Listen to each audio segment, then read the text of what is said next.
Hello, in this video we're going to be looking at some more time stretching options in Logic.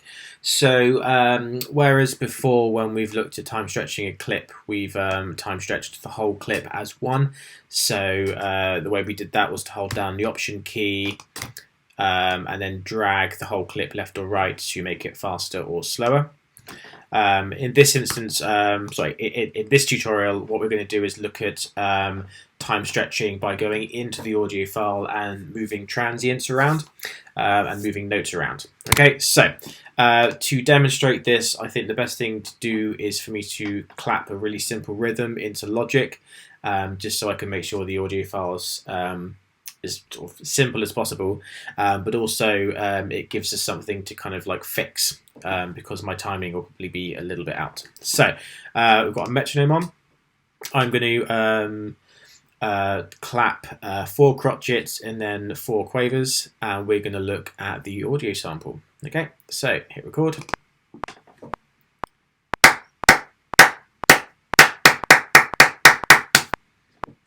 Okay, so if we turn the R off, so I'm not recording anything else, I'm going to loop this bit here. So it is slightly out of time.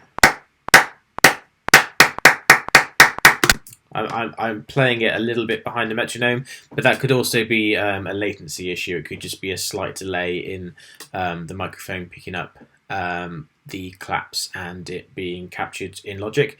So let's zoom in.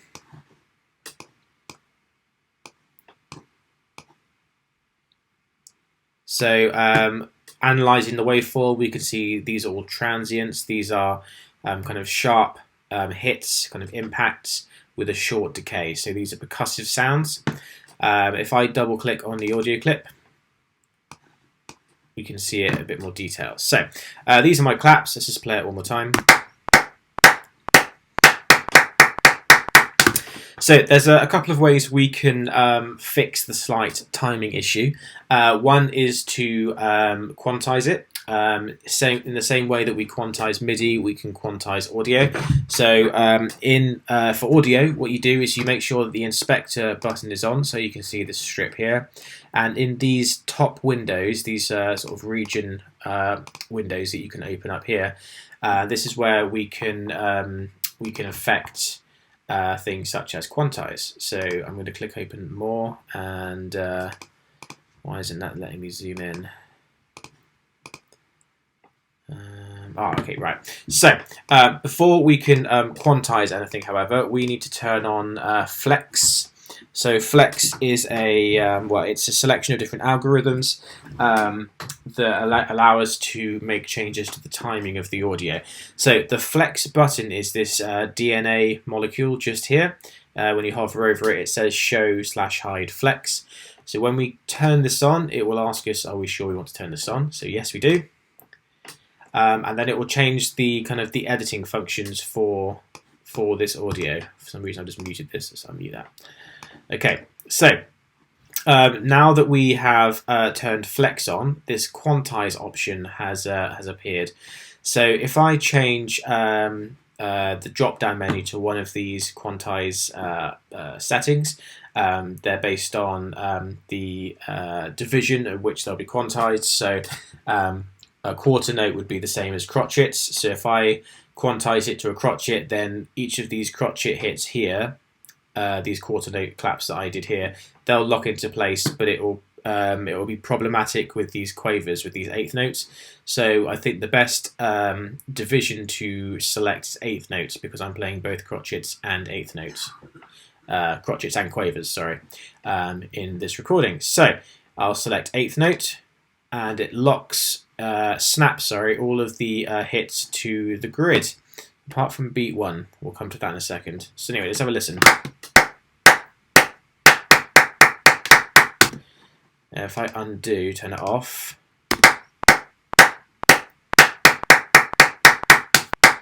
Okay, so that's with it off. It's slightly out of time. If I turn it on to eighth notes, It's snapped it exactly onto the grid. Okay, so there are some other functions with quantize. So if we look at maybe the swing functions, if I choose an eighth note swing, I could actually change the feel of this rhythmic pattern. So if I change it to, I don't know, eighth swing E, the degree of swing, the amount of swing that is applied, is represented by these letters A to F. So the higher the letter, the more kind of swing there is. So I've chosen swing E. So now you can see it's actually pushed my eighth notes slightly along, so I get more of a swing feel when it plays back. If I change it to maybe swing A, it's less apparent. In fact, it's a lot less apparent. Let's try in between. Let's try swing C.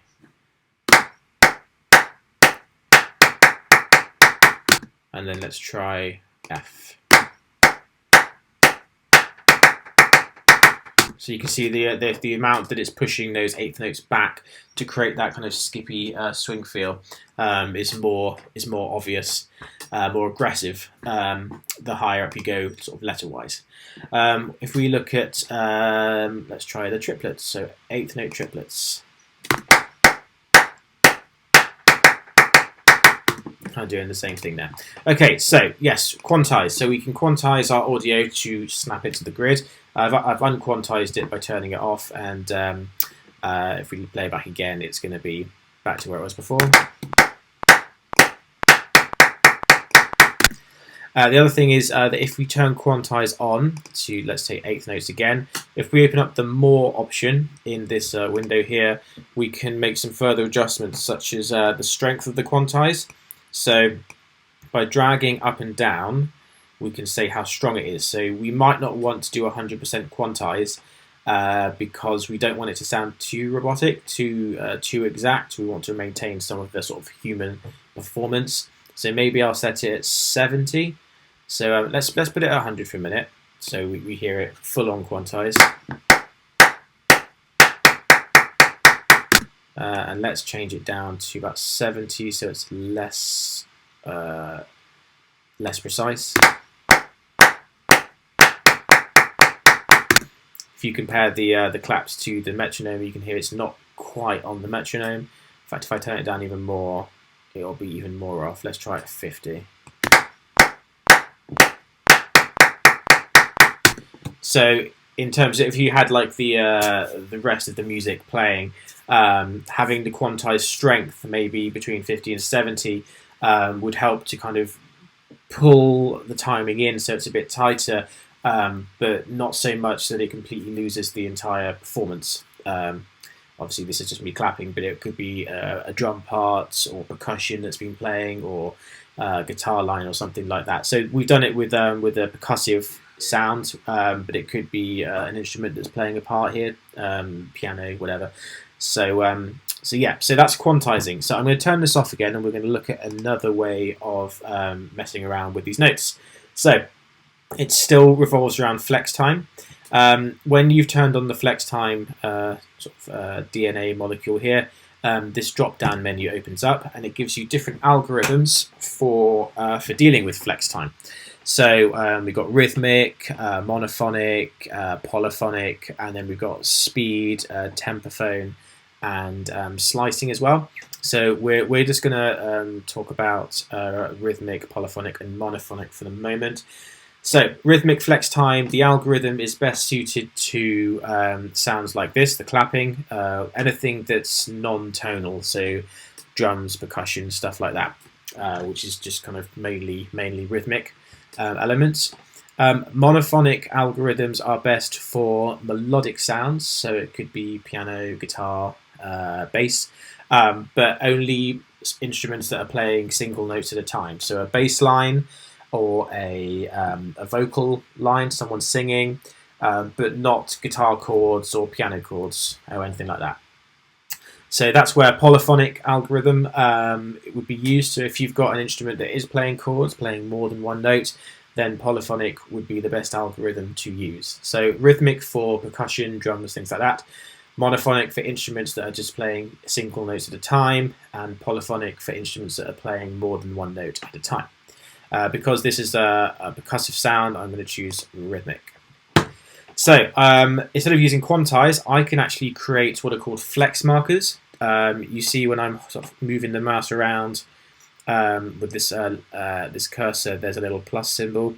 If I click, I can add these flex markers to my transients. I can also add them anywhere else as well, but often, especially with percussive sounds, it makes sense to apply them to the actual transients so that you can lock the transients in a bit tidier. So now, once I've created my markers and I bring my cursor down, I can actually move the markers around. So the cursor now looks like kind of a funnel with 3 lines either side. Sort of the 3 lines either side are similar to when we're kind of dragging the whole audio clip back and forth, like so. Oops, undo that.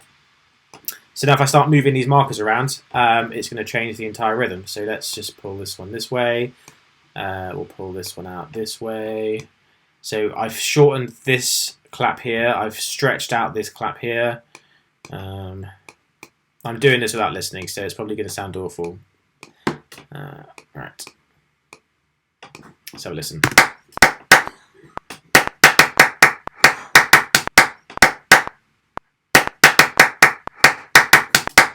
Turning off the metronome actually sounds quite like quite an interesting pattern. Yeah, so you can take something that you've recorded or a sample, and you can change the rhythm of it by moving flex markers around in this way. And you can also quantize if you want to lock it to the grid. And you can still lock it to the grid using the flex markers as well. I could do this instead of quantizing. I could go in and manually move all the notes around so that they're locked in, which would be doing the same thing as the quantize function, just doing it manually, that's all.